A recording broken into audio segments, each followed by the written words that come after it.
Hi, this is Sasha, and today I'm going to share with you a couple ideas on how you can use Zoom for your music lessons.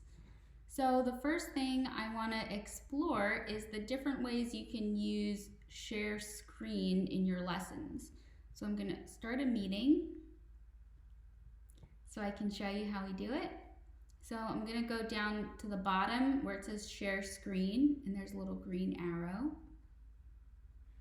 I'm going to click share computer sound here, and that means that all the participants on the video can hear the sound that's playing on my computer, either from a video, a YouTube video, from Spotify, from a website. So that enables them to be able to hear what I'd like them to hear. So let's say, for example, you want to teach some music theory. So I've opened a website called teoria.com in Safari before I started this meeting. I'm going to go ahead and select that screen because that's what I want to share, and go down here, click share, and here you have it. So this is teoria.com. This is what you'll see when you go onto their website. And then you can go through a music theory tutorial. I'd like to go through some of these music tutorials with my students. So I'm going to go to reading music, and I'll just show you this first one, beats and measures. You can play, go through the lesson. Students can ask questions as you go through it.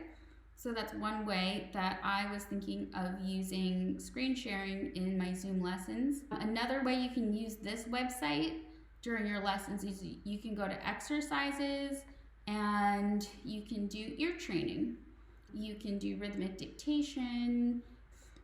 You can ask students to raise their hand and call out answers.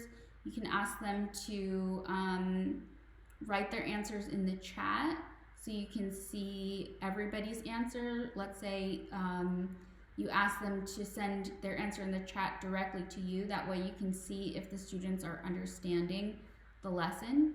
Another way I'm going to be using Zoom is sharing YouTube videos. So this is a piece that I'm working on with one of my classes, Capriole Suite.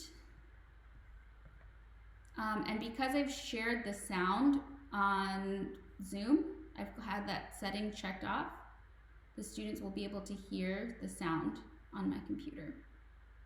With this, I just wanted to mention, students can play along with YouTube recordings. This is really helpful for orchestra classes or large sectionals that you have online and you want a reference recording for them to play along with, or you'd like to conduct alongside a recording, just so that everybody is receiving the audio and visual information at the same time. And what's really neat is in settings here, you can change the playback speed.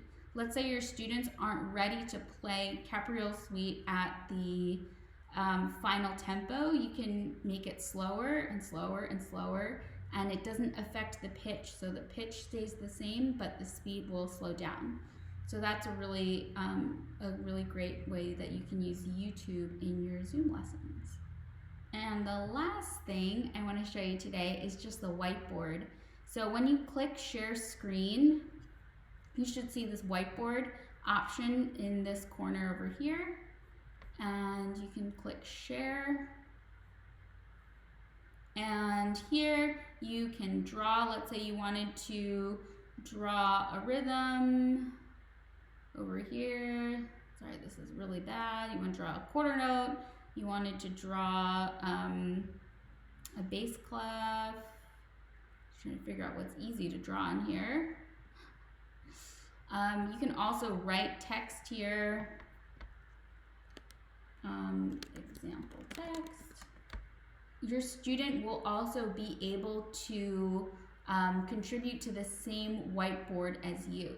So on their screen, they'll see an option to annotate the whiteboard as well.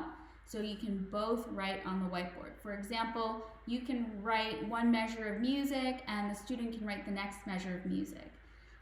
or you can do a little composition project or a dictation project using Whiteboard. Great option here actually is you can save the whiteboard when you are done composing something or writing something there. You can save it and you'll be able to view that after the meeting is over. So those are just a couple of tools that I plan on using in my Zoom lessons, and I hope that you guys are doing okay, and good luck.